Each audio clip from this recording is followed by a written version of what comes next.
Hello! I made an entire Destiny raid in Halo Infinite Forge. Alone. I am not kidding. It's called Shard of Ascension, and it's a full 4 encounters just like Bungie's. You can play it with 4 to 6 people, links down below. I'm gonna elaborate on why I did this a lot, so if you just want to see the raid, skip to this time code. Still here? I knew you were cool. Alright, I should probably explain how we got here. See, back in March I decided to play all the way through Destiny 1 for the first time. No particular reason, I just have a lot of friends who played and always knew I'd like it because I like Bungie's other games. That was a good time despite its, issues, so then I picked up the Destiny 2 collection since that was on sale at the time, played through as much of that as still existed, and I liked that too. Bungie is good at making games where you shoot aliens, who'd have guessed?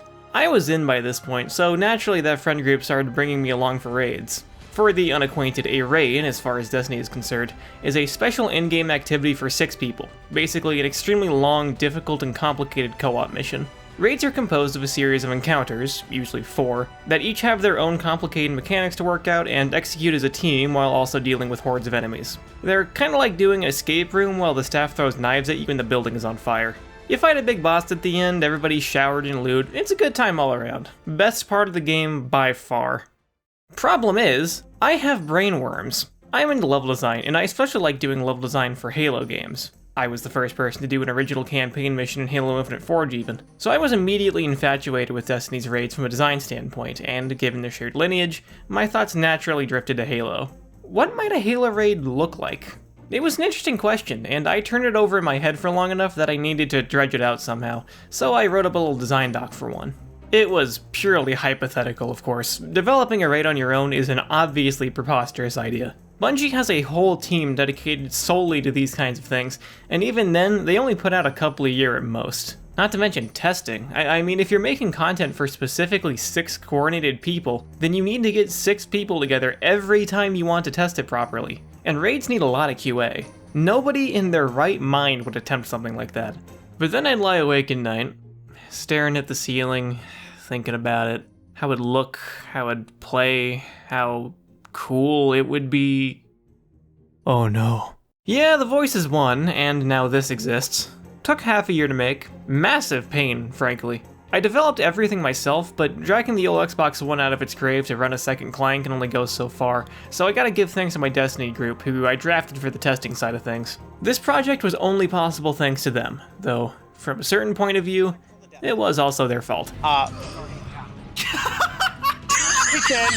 So that design doc, what was up with that? Well, first of all, I laid out some ground rules for how I think the format ought to be adapted to Halo. It would be easy to just do the same things Destiny does, but Halo is not Destiny, and I want this to feel legit. That means making a lot of changes to the mindset we're going in with. First of all, mechanics should be physical. Important gameplay elements should exist as physical objects, situations, and interactions, both to fit with the physicality of Halo's gameplay and to more easily convey the mechanics. That is to say, no magic buffs. Destiny raids often have you interacting with something to get an abstract buff that lets you do or see certain things. That feels fine there because the core gameplay already involves using buffs and you are a space wizard, but it would feel out of place in Halo. If anything like that must be used, it should have minimal importance and have clear visual indication to other players. On that note, I also gave myself a self-imposed challenge. No gambit or plates. Destiny raids have a lot of gambit and plates, and they would mostly be okay in Halo, but I just kinda want to avoid them out of spite. If you know what I mean by this, then you understand why. If not, don't worry about it. Second, a Halo raid should lean into its sandbox. In game design terms, a sandbox is everything players can use or interact with. Weapons, vehicles, and so on. In Destiny, players bring all of this in with them. They use their own guns and abilities almost all of the time, and vehicles just don't come up much at all. Halo doesn't work that way. The level designer has tight control over what players can use, and vehicle gameplay is much more fleshed out and prominent. A good raid should make the most of that leverage to make the kinds of encounters that other games can't. On that note though, it would be wise to avoid boss fights for the most part. The Halo series has tried to implement boss fights on and off since Halo 2, but historically it has not gone well. Infinite handles them the best, but they still aren't a strong suit. Destiny's structure for raid bosses just doesn't translate either. Those are all about short damage windows where everybody hammers the boss with everything they can. DPS phases are fun because you get to flex your build in one giant blowout of burst damage, but Halo, doesn't have builds, so that's kind of a wash. Ending phases at health gates is a better fit. And finally, we should try to keep this relatively approachable. Destiny raids are for experienced and coordinated groups of hardcore players drawing from a wealth of shared knowledge. Being demanding and obtuse is a community building tool. It's something they can do because they have a lot of players and it gets those players to interact with each other more. Plus, everybody gets good loot out of the deal, so they're pretty well encouraged to figure it out. That's all well and good, but Halo isn't really structured to support that kind of complexity. Requiring comms is perfectly fine, but a competent group should be able to intuit how an encounter works after a few tries, and execution should be the main challenge. We can be a little flexible with the player count too. Destiny raids are for precisely 6 people. It's just a happy accident if you can do them with less. But Halo uses a 4-player fireteam size for all other co-op content, and I think it's reasonably tenable to design encounters such that they can scale down to that without compromising too much. 6 players is still the intended experience, but if you have 4 people, then you can knock the enemy difficulty down a notch and make it work. A lower player requirement also makes raiding parties easier to form in general, which is probably for the best at this point. My 95 theses aside, what did I actually make? A good raid needs a good setting, and I didn't think there was any better choice than the Alpha Shard. If you've seen Halo Nightfall, then you'll be familiar with this, and you have my sympathies. Long story short, it's this bit of Installation 04 that flew off into space at the end of Halo 1. Or maybe this one, or this one, I don't know, it's one of those. But it's a good candidate. Striking visual, narrative significance, everything you want out of a raid location. We also need a plot, or in this case, an excuse. Halo Infinite's Forge can do a lot of things, but storytelling is decidedly not one of them. So we're gonna go with something nice and simple. Remember Iratus? Maybe not, it's been a while. He's the brute AI that was at the center of Infinite's multiplayer story for the brief time that was around. Well, the Banished went to investigate the Alpha Shard and found a way to connect him to the old Forerunner network, and that's, bad. So go kill him. Play video game and have a fun. It would have been nice to work Iratus' announcer lines from Infection in, but Halo Studios never added them to Forge for some reason. The raid is named Shard of Ascension partially because that's what's happening, but mostly because it just sounds like a proper raid name. Content-wise, I was aiming for something roughly comparable to Deepstone Crypt, if a bit shorter in the intro. 4 encounters, no reused areas, with a couple of traversal sections sprinkled in to break up the pacing. You may ask, how is that even possible in Forge? And the answer is narrowly. But first and foremost, a lot of boring scripting groundwork that I'm going to spare you from. Raids call for a lot of systems that Halo doesn't have built in, so I had to make all of those first. Some of it's obvious gameplay stuff, checkpoints, ad spawns, respawn control, but some of it is just from managing the sheer scope of the map, such as culling effects outside of the currently active area. Making systems for all of these things is a lot of upfront work, but ultimately it's a lot easier than handling them manually. Not that I have the budget to spare in redundancy anyway. With that out of the way, we can talk about the fun stuff, and to make things simple, we're just going to go through the raid in order. I'm going to spoil everything, and this video will double as a guide, so I guess stop watching if you can somehow wrangle enough people to play this. Tell me if you liked it.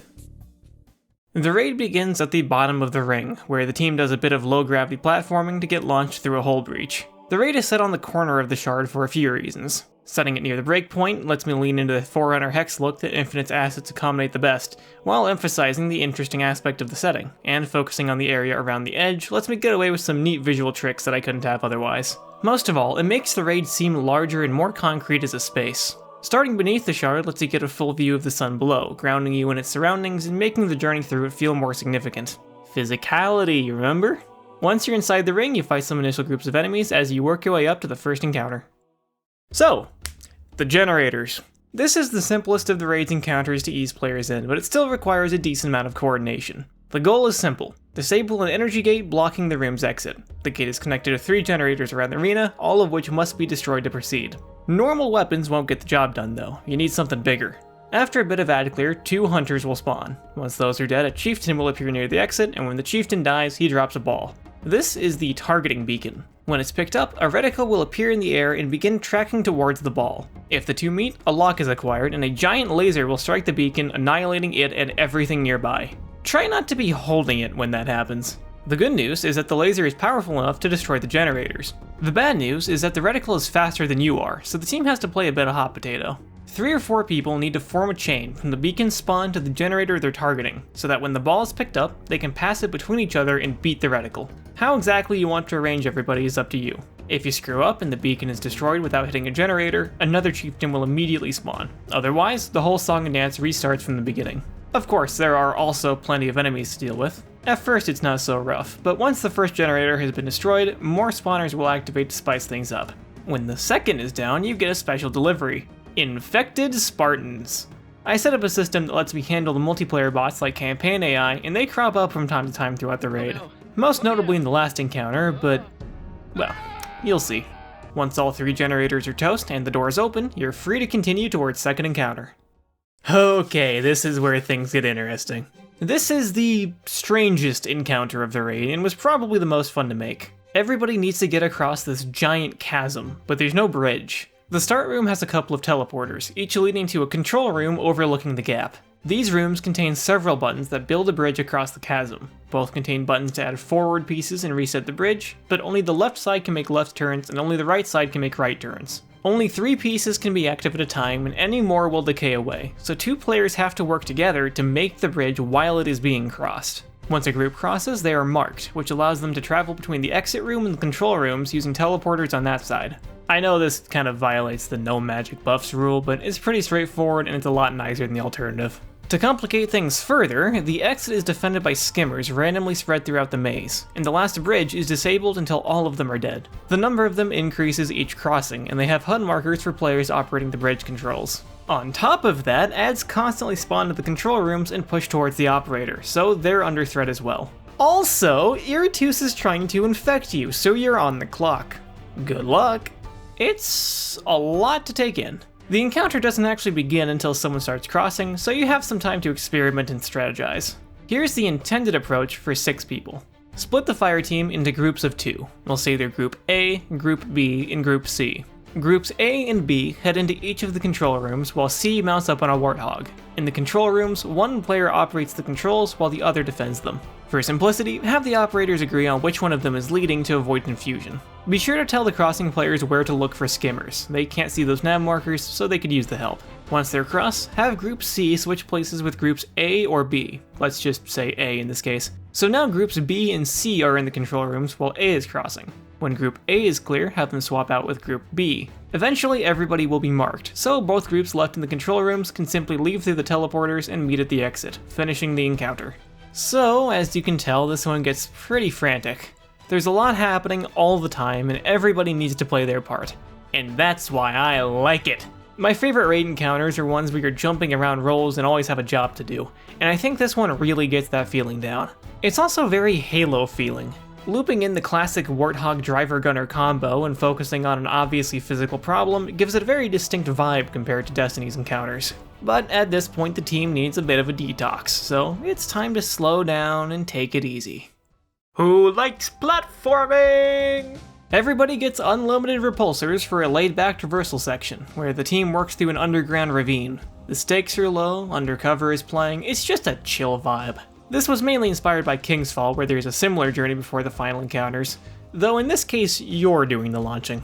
Having some downtime like this is just nice for pacing.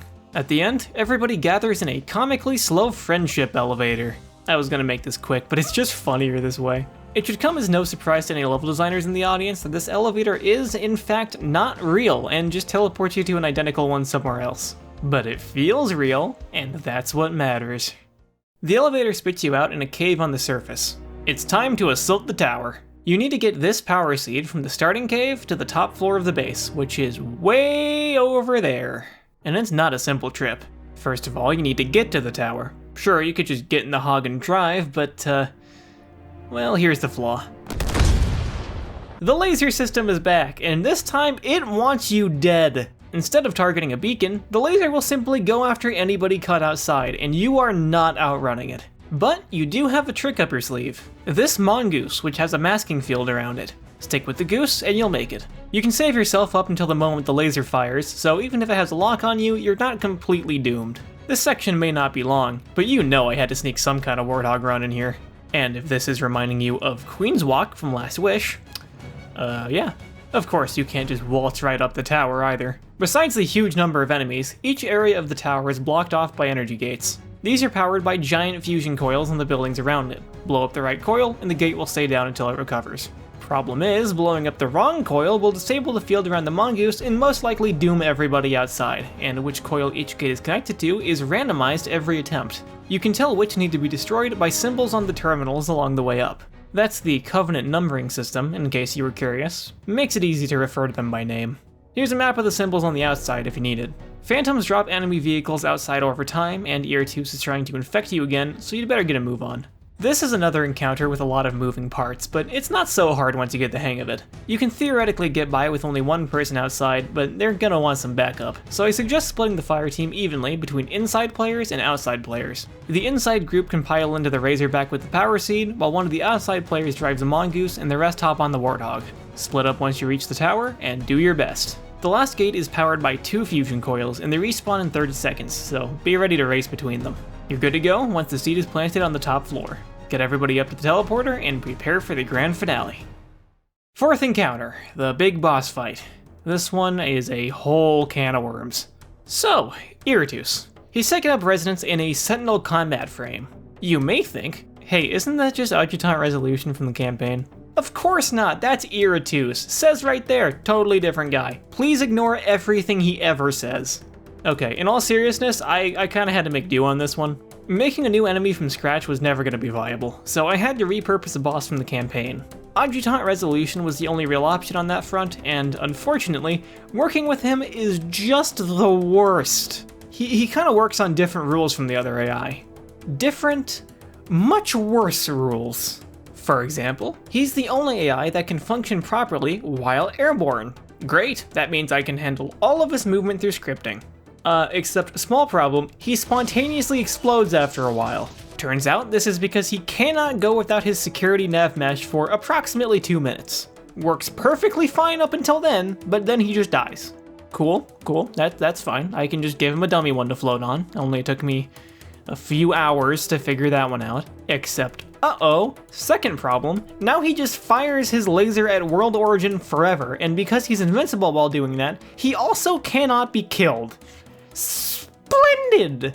Many hours of investigation later, I figure out this is because he has no idea how to handle Spartan bots regardless of team. I keep the boss in this little playpen outside of the map when they're not in use, and most of the time he'd immediately try to target one of them and then just lock up forever. Very elegant solution. During the damage phase, teleport all of the bots 1,000 kilometers outside of the map every 2 seconds to force a respawn and break his focus on them. It's fine! This is fine!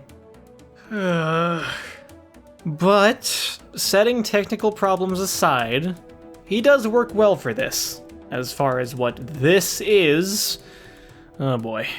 A lot of things are gonna happen at once, so just bear with me here. The encounter begins when players emerge on the roof of the tower. Iratus roams around the front of the tower while adds spawn at the back and loop around into the arena from the sides. This thing is also here, we'll get to it.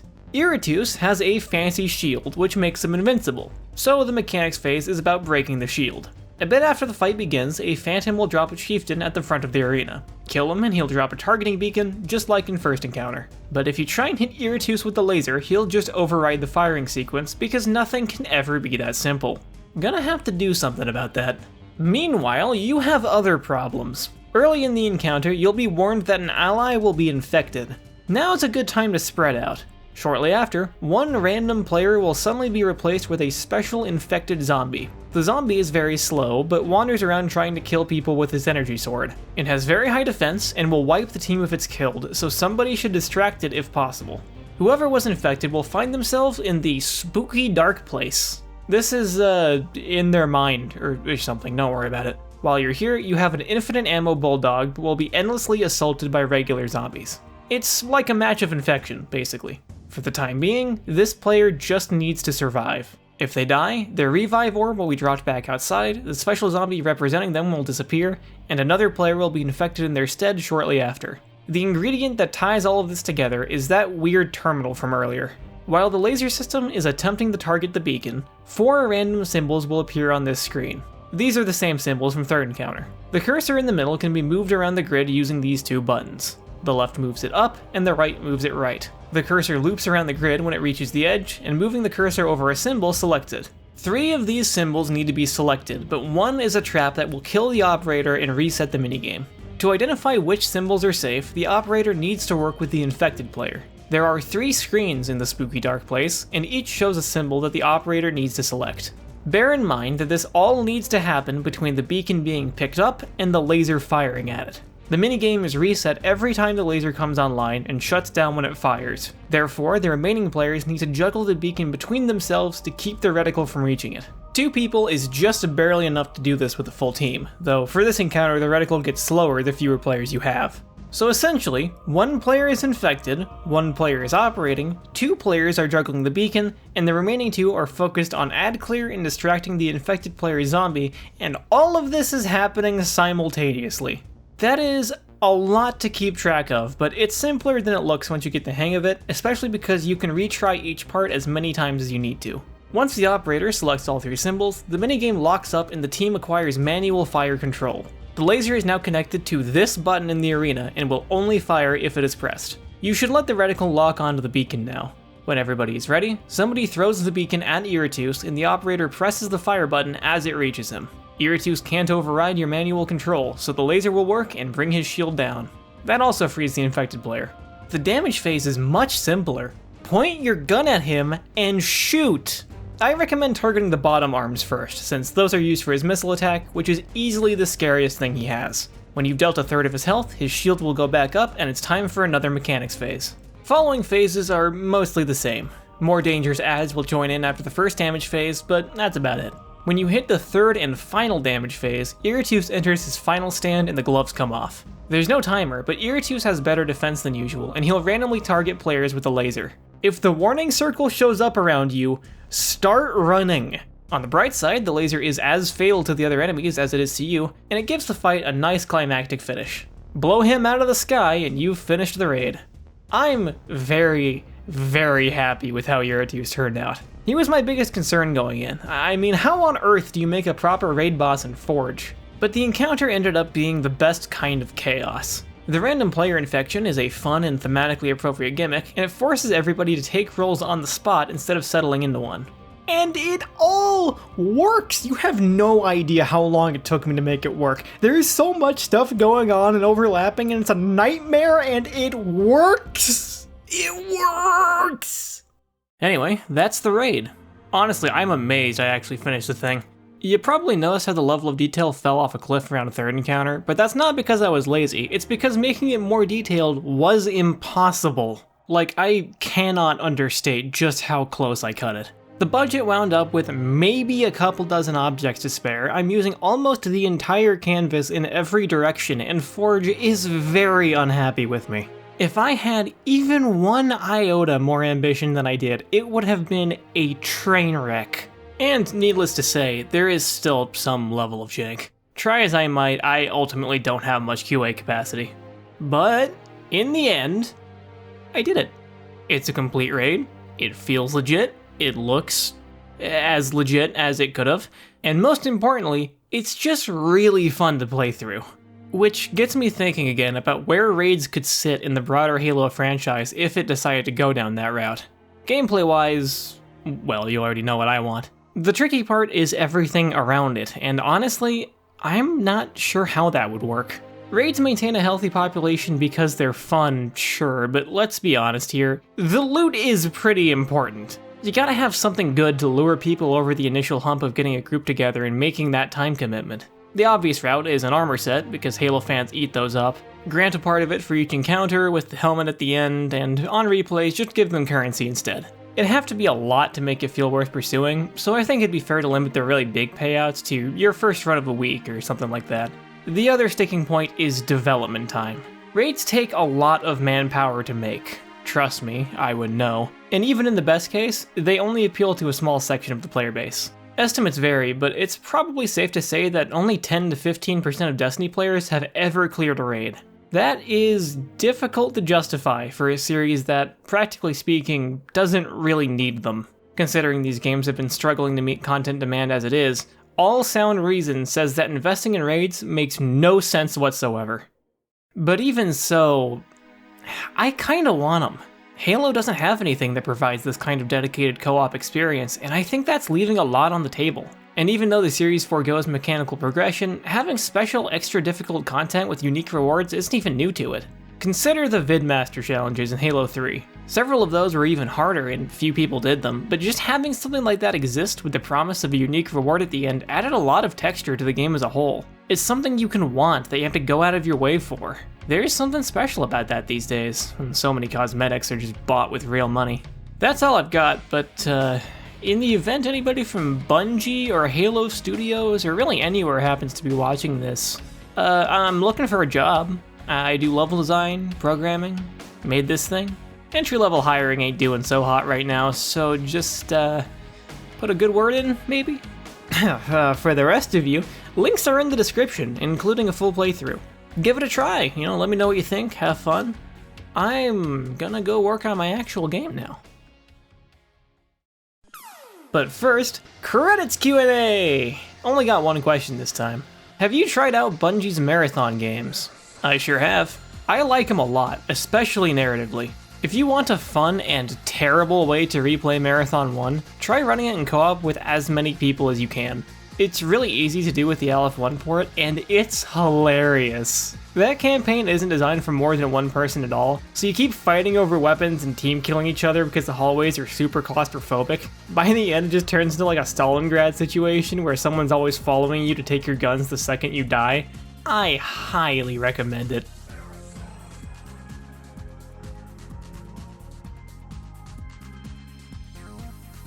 Check out this shortcut. Watch this video. Oh no! Very cool!